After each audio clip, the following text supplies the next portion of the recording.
संपूर्ण जगत में उनके अस्तित्व को बचाने के लिए, सीताराम जी के अस्तित्व को बचाने के लिए भगवान परशुराम की अहम भूमिका है प्यारे, तभी पूरी दुनिया में सीताराम जी का अस्तित्व सुरक्षित रहा। मैं एक बात कहना चाहता हूं, कान खोल करके सुन लीजिए। भगवान परशुराम भगवान शंकर के परम प्रिय कृपा पात्र शिष्य हैं। भगवान शंकर के दो शिष्य, एक तो ऐसे शिष्य परशुराम जी महाराज जिन्होंने अनाचार अत्याचार को मिटाने का संकल्प लिया था, और दूसरा एक ऐसा शिष्य रावण जिसने अनाचार अत्याचार करने का संकल्प लिया था। बोलो भाई, लिया था कि नहीं लिया था? अब आप विचारवान विप्रवृंद हैं, जरा विचार करना। भगवान शंकर के दो शिष्य तो बहुत हुए, लेकिन दो प्रसिद्ध शिष्य भगवान परशुराम और दूसरी ओर रावण।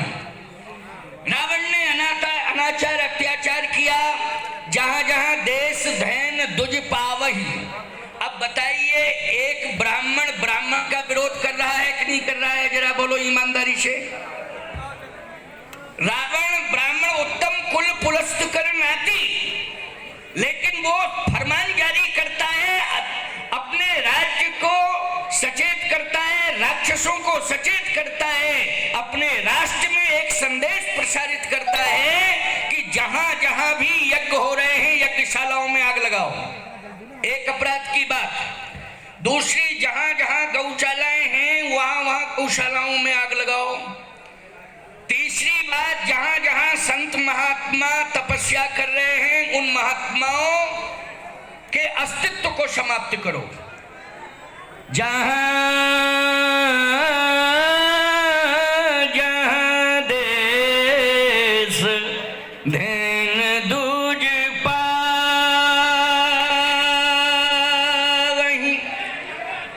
बैठ जाओ एक साइड में, उधर चलो इधर हो। ये फोटोग्राफी बंद करो ये फोटोग्राफी। बिल्कुल शांति से बैठ के सुनो। बस मात्र 5-7 मिनट की बात कह रहा हूं, बहुत महत्वपूर्ण बात है। बातें तो बहुत हो चुकी हैं, अब उनको दोहराने से कोई फायदा नहीं है ना, कि उन्हीं बातों की पुनरावृत्ति की जाए, ये उचित नहीं होता है। इसलिए बात हमको एक ऐसी कहनी है, उस समय के अंदर कहनी है, सार गर्भित कहनी है, और जो ब्राह्मण महाकुंभ में विगत कई वर्षों से प्रयास और परिश्रम करने वाला व्यक्तित्व राजेंद्र नाथ त्रिपाठी है, इसको प्रोत्साहित करना है मुझे, क्योंकि 2-3 वर्षों से लगातार परिश्रम प्रयास किया है। लेकिन आप सबका गांभीर्य यहाँ हमें दिखाई देना चाहिए, और ध्यान से मेरी बात को सुनो। एक ब्राह्मण कह रहा है कि जहां जहां गौशालाएं हैं उनमें आग लगाओ। उसका नाम है रावण। बोलो, है रावण की नहीं? उत्तम कुल पुलस्त कर नाती, शिव बिरंच पूजे बहु भांति। वेदों पर भाष्य करने वाला रावण वो कहता है कि जहां भी गौशालाएं हो आग लगाओ। राक्षसों से कह रहा है, अपने समूह से कह रहा है, समाज से कह रहा है, जाओ आग लगाओ गौशाला में।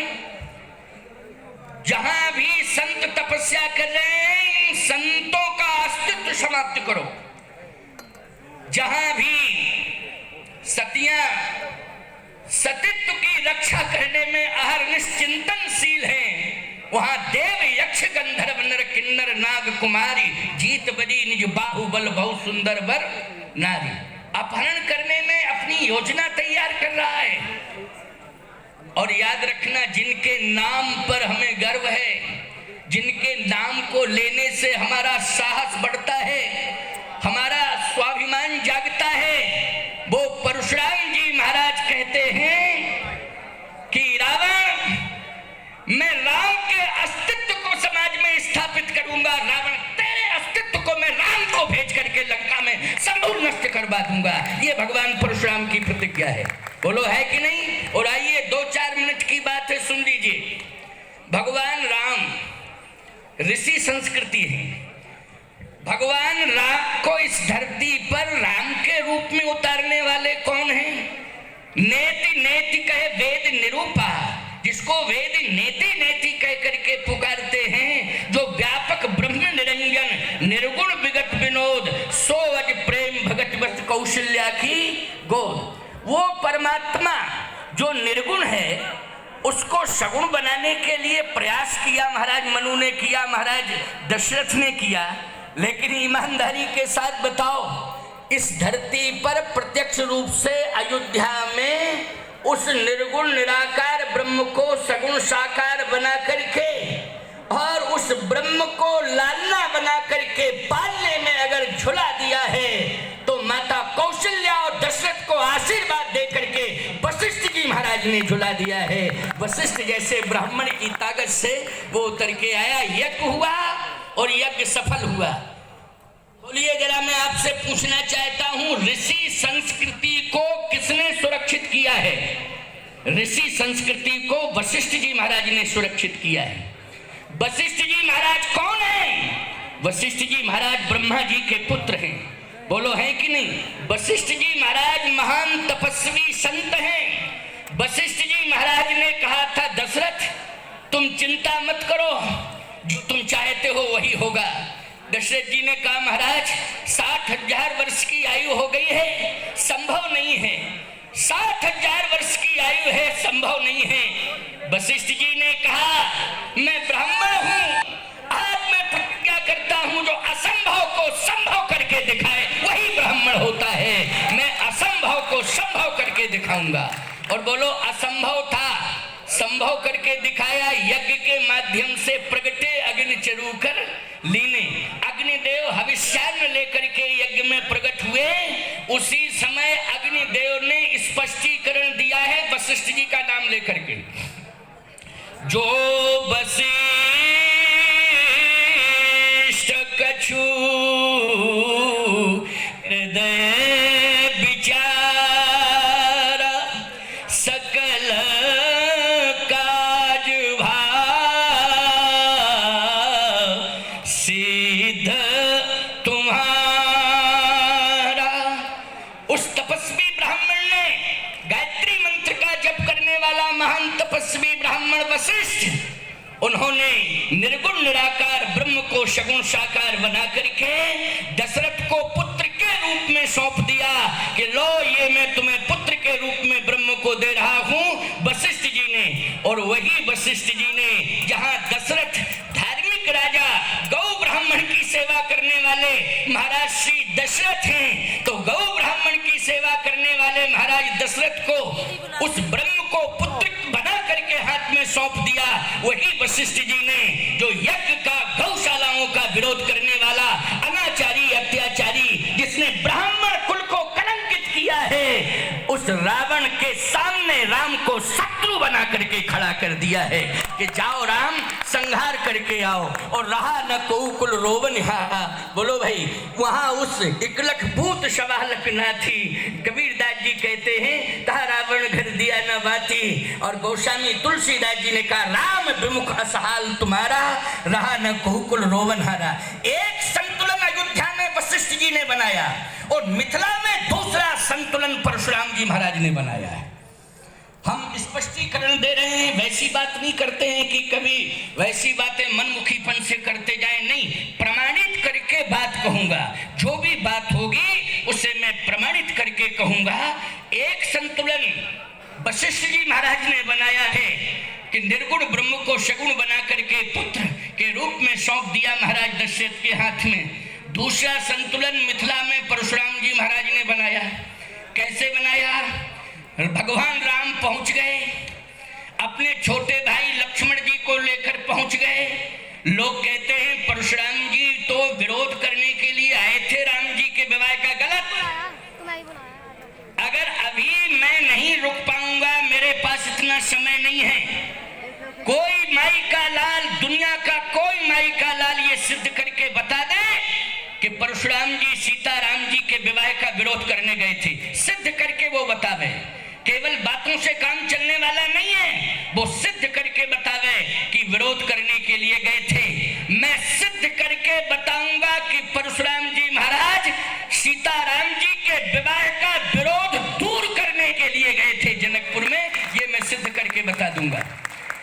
हमारे YouTube चैनल में जगत गुरु राम स्वरूपाचार्य में बहुत सारे ये समाधान पड़े हैं परशुराम जी पर, जरा सर्च करके देखना। और यदि किसी के मन में संतुष्टि नहीं हो रही है तो दूरभाष पर मुझसे चर्चा कर लेना, नंबर नीचे पड़ा हुआ है, दूरभाष पर चर्चा करना, मैं समाधान अवश्य करूंगा। एक ही साथ समाधान इतने थोड़े से समय में नहीं हो सकता है, टाइम चाहिए इसके लिए। आइए मैं आपको बताता हूं।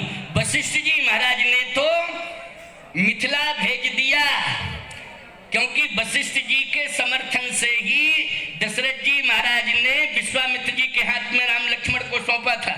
अब विद्याशंकर सिंह ने अच्छी बात कही थी, उन्होंने इस बात को कहा था, मैं सुन रहा था, सभी की बात मैंने सुनी है। वशिष्ठ जी महाराज ने भेज दिया। अच्छा एक बात बताओ, वशिष्ठ जी गए तो नहीं थे? क्या गए थे मिथिला? नहीं गए थे ना। अच्छा दशरथ जी महाराज ने कोई सेना भेजी थी राम जी के साथ? नहीं भेजी थी, केवल विश्वामित्र जी थे और राम लक्ष्मण थे। अब विचारवान श्रोताओं विचार करो, जब मिथिला में महाराज श्री जनक ने जनक नंदिनी जगतोद्धारिणी मोक्षदायिनी भुवनेश्वरी आदि शक्ति पराम्बा भूम जातृहुत नंदिनी वैदेही जानकी के विवाह में संकल्प लिया कि सो पुरारी को दंड कठोरा और राज समाज आज जुई तोड़ा, त्रिभुवन जय समेत वैदेही बिनहि विचार बरे हट तेही। जो भगवान शंकर के प्रचंड धनुष का खंडन करेगा मैं उसी के साथ अपनी बेटी का विवाह कर दूंगा। तो बोलो भाई, धनुष तोड़ने के लिए अनेक देशों के राजा आए, अनेक देशों के राजा आए कि नहीं आए? उसमें 10,000 राजा तो नालायक आए, जो किसी काम के नहीं थे, नालायक। लायक नहीं है वो कौन है? नालायक। आप कहो महाराज ऐसी बात आप क्यों कर रहे हो? हजारों की संख्या में आए, लेकिन छटनी की गई है तो 10,000 नालायक निकले हैं। 10,000। आप कहोगे 10,000 से ज्यादा आए थे? हाँ 10,000 से ज्यादा आए थे।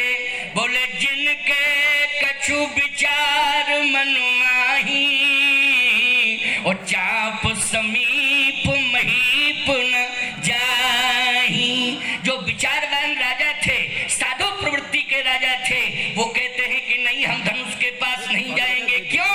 आज मुझे जगत माता का दर्शन मिल रहा है, जगत पिता का दर्शन मिल रहा है। जगत पिता रघुपति विचारी ओ भरी लोचन छबिले हो निहारी। जगत माता का दर्शन करो, जगत पिता का दर्शन करो, लेकिन नालायक 10,000 राजा माने नहीं। भूप सहस 10 कहीं 12। बोलो पहुंच गए ये 10,000 की नहीं? इनको शर्म आनी चाहिए, ये मर्यादा भी नहीं देख रहे हैं। जानकी जी की आयु क्या है?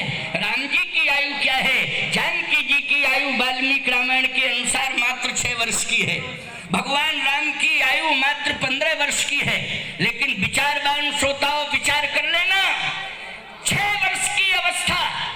अभी आपके इसी मंच पर छोटी सी बालिका ज्यादा से ज्यादा 8 वर्ष की नहीं होगी, 10 वर्ष की होगी। बोलो बोल रही थी कि नहीं? अनुष्का पाठक कितना सुंदर संबोधन दे रही थी। मैं तो एक ही बात कहना चाहता हूं, ब्राह्मण सरस्वती पुत्र होता है। आज ब्राह्मणों के बीच में सरस्वती प्रकट हो गई है, जो आपके बीच में आकर के आपको आशीर्वाद दे रही थी। सरस्वती ही प्रकट हुई है।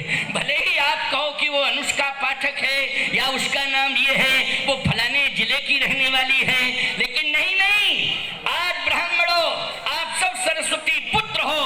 आज सरस्वती जी स्वयं प्रकट होकर के आशीर्वाद देने के लिए आपके बीच में आई थी, इसलिए उसने बहुत बढ़िया बात बताई। मैं आपको एक बात कहना चाहता हूं, उस बेटी के प्रति सामूहिक रूप से एक साथ बोलो श्रद्धा जुड़ गई थी कि नहीं जुड़ गई थी समाज की? जरा बता दो।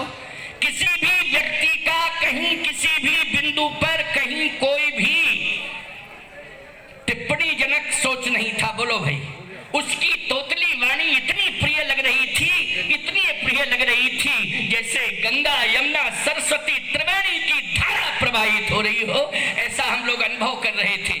तो कहने का तात्पर्य मेरा 6 वर्ष की अवस्था माता जानकी की है। लेकिन ये राजा सब धनुष के पास पहुंच गए 10,000 तोड़ने के लिए। महाराज श्री जनक ने रोका था इन राजाओं को, बोलो नहीं रोक पाए ना? जनक जी नहीं रोक पाए। क्यों? ये समूह के साथ आक्रमण कर रहे थे। महाराज श्री जनक सोच रहे हैं कि विवाह में अगर संघर्ष हो जाए और मिथिला की भूमि रक्त रंजित हो जाए तो अच्छा नहीं होगा, कलंक लग जाएगा। नहीं नहीं, हे ब्रह्मा, हे विधाता, आज क्या हो रहा है? भगवान शंकर से भी प्रार्थना कर रहे हैं महाराज श्री जनक। लेकिन विचारवान श्रोताओं, विचार करो, इन राजाओं ने 10,000 ने जब धनुष को नहीं हिला पाया तब जनक जी ने कहा जाओ, तो ये राजा बोले नहीं जाएंगे, नहीं जाएंगे, नहीं जाएंगे। बोलो ये अन्याय है कि नहीं? जल्दी बोलो, सरासर अन्याय हो रहा है कि नहीं हो रहा है? सरासर अन्याय हो रहा है। कोई भी व्यक्ति इन 10,000 राजाओं के खिलाफ बोलने के लिए कोई खड़ा नहीं हुआ। लक्ष्मण जी ने थोड़ा सा माखे लखन कुटिल भई भोए, तो लक्ष्मण जी जनक जी के लिए तो भौं मटका रहे थे। क्यों भाई? माखे लखन कुटिल भई भोए, रथ पथ फरकत नैन सोहे, कहीं जनक जस अनुचित बाणी। लक्ष्मण जी ने ये तो कहा है समाज में कि कहीं जनक जस अनुचित बाणी, अनुचित बाणी कही जनक ने। लेकिन मैं कहता हूं अनुचित वाणी राजा बोल रहे थे 10,000। कौन राजा? अन्यायी अत्याचारी राजा। क्या कह रहे थे वो कहते कोई भी धनुष तोड़े लेकिन हम तो सीता जी को जबरदस्ती छुड़ा के ले जाएंगे और जो धनुष तोड़ेगा उसको बांध के डाल देंगे। बोलो यही बोला जा रहा था कि नहीं? यही तो उनकी भाषा थी। वो क्या कह रहे? ले हो छुड़ाए। राम जी ने धनुष तोड़ दिया। भगवान राम चाहते भ्रिकुट विलास सृष्टि लय होई, लेकिन चूंकि भगवान राम दूल्हा की भूमिका में हैं, इसलिए दूल्हा आप जानते हो मौन रहता है, बोलता नहीं है। बोलता है क्या दूल्हा? बोलो भाई, दूल्हा मौन रहता है, यही तो मर्यादा है। इसलिए उसको बर कहते हैं, बर मानी श्रेष्ठ। इसलिए भगवान की तरह पूजा की जाती, उसकी मंदिर में भगवान की पूजा दुनिया करती है, लेकिन भगवान बोलता नहीं है। बोलो इसलिए मर्यादा मेंटेन है कि नहीं? बोलो भाई, भगवान श्री राम दूल्हा की भूमिका में है, कुछ नहीं बोल रहे हैं। लक्ष्मण जी थोड़ा बोले, कहे चुप हो जाओ, अभी कुछ नहीं। लक्ष्मण जी ने कहा भैया अगर इन्होंने अन्याय करना शुरू कर दिया तो फिर अच्छा होगा क्या? ये कह रहे ले छुड़ाए सिए कहीं कोई, धर बांधो नृप बालक दोई, जो विदय कछु करे सहाई, चीतों समर सह दो। भाई भगवान राम ने कहा चिंता मत करो। लक्ष्मण जी बोले चिंता का विषय है। महाराज जनक कुछ बोल नहीं रहे और ये कहते हैं कि सीता जी को जबरदस्ती हम ले जाएंगे और जो धनुष तोड़ेगा उसको बांध के डाल देंगे। कोई बोलने वाला नहीं है। भगवान राम ने कहा चिंता मत करो, एक ऐसा अवतार जो मेरे पहले हुआ है इस जगत में, वो तपस्या कर रहा है। जहां भी अन्याय होता है, अन्याय के विरोध में वो प्रकट हो जाता है, उनका नाम है भगवान परशुराम। जहां भी अन्याय होता है, अन्याय के विरोध में भगवान परशुराम मेरे पहले जो अवतार हुआ है वो विरोध में खड़ा हो जाता है। मुझे विश्वास है इस अन्याय के खिलाफ और इस अन्याय को चुटकियों में दूर करने की क्षमता रखने वाले कौन है? भगवान परशुराम। लक्ष्मण जी ने कहा मैंने देखा नहीं है। क्या हो? लक्ष्मण जी ने कहा कि मैंने देखा नहीं है परशुराम जी महाराज को, कहाँ रहते हैं, क्या करते हैं, कैसे हैं? भगवान राम ने कहा मालूम नहीं है लक्ष्मण तुम्हें, उनको तुमने देखा नहीं है, लेकिन इस बात पर विश्वास करो कि मुझे इस धरती पर भेजा है तो भगवान परशुराम ने ही भेजा है राम को। इसलिए समय आएगा तुम्हें दर्शन मिलेगा। लक्ष्मण जी ने कहा ठीक है, विश्वास है। अब देखिए परशुराम जी की कितनी बड़ी ताकत है। परशुराम जी महाराज ने अवतार बाद में परशुराम जी महाराज ने जितने जल्दी संतुलन बिगड़ता हुआ बनाया, प्रतिकूल परिस्थिति को अनुकूलता में परिणत किया। आप इन बातों को सुन करके, इन चौपाइयों को सुन करके, इन भावों को सुन करके आश्चर्यचकित हो जाएंगे। अब सुन लीजिए, विरोध करने नहीं गए थे, अन्याय अत्याचार हो रहा था उसके खिलाफ आंदोलन छेड़ने गए थे और उन सभी को परास्त करने, पराजित करने के लिए गए थे परशुराम जी महाराज। जैसे ही राम जी ने धनुष तोड़ा, राजा खड़े हो गए सब 10,000, बोले आक्रमण, आक्रमण। आज ईमानदारी के साथ बताओ, ब्राह्मणों के ऊपर सामूहिक रूप से योजना बना के आक्रमण किया जाता है कि नहीं किया जाता है? बोलो बोलो भाई, किया सामूहिक रूप से योजना बना के आक्रमण किया जाता है और ऐसा वैसा आक्रमण नहीं किया जाता है। ये रामचरितमानस ग्रंथ है। ईमानदारी के साथ बताओ, ये भगवान शंकर के हृदय में था रामचरितमानस, लेकिन प्रकट किसने किया? महान पंडित गोस्वामी तुलसीदास जी महाराज ने इस ग्रंथ को प्रकट किया है। और बोलो, सामूहिक रूप से ईमानदारी के साथ बताओ, ये अन्यायी अत्याचारी इस पर आक्रमण कर रहे हैं कि नहीं कर रहे हैं? कभी बिहार से आवाज उठने लगती है, तो कभी उत्तर प्रदेश से आवाज उठने लगती है, कभी दक्षिण भारत से आवाज उठने लगती है। बोलो, विरोध के स्वर आने लगते हैं कि नहीं आने लगते हैं? मैं एक ही बात कहना चाहता हूं, ये रामचरितमानस पुस्तक नहीं है। गोस्वामी तुलसीदास जी महाराज जैसे ब्राह्मण ने विश्व की समस्या के समाधान के लिए मस्तक दिया है अपना, इसमें मस्तक भरा पड़ा है। कोई माई का लाल पढ़ के तो देखे। और याद रखना, ये रामचरितमानस राष्ट्रीय ग्रंथ घोषित हो, क्योंकि अन्यायी अत्याचारी जब देखो तब जो है रामचरितमानस पर टिप्पणी करते हैं, रामचरितमानस को फाड़ने की कोशिश करते हैं, अस्तित्व को मिटाने की कोशिश करते हैं। याद रखना, इसको राष्ट्रीय ग्रंथ घोषित कराने के लिए चित्रकूट कामता नाथ से ही अभियान प्रारंभ हुआ है और इसको राष्ट्रीय ग्रंथ घोषित कराया जाएगा। इसके लिए सबसे पहले ब्राह्मण समाज ने ही संकल्प लिया है। नितिन उपाध्याय आए हुए हैं मुंबई से और उनकी धर्मपत्नी कहाँ हैं? अभी तो मुझे यहीं दिखाई दे। नितिन उपाध्याय जी और अर्चना कहाँ गई हैं? दोनों। हाँ, उन्होंने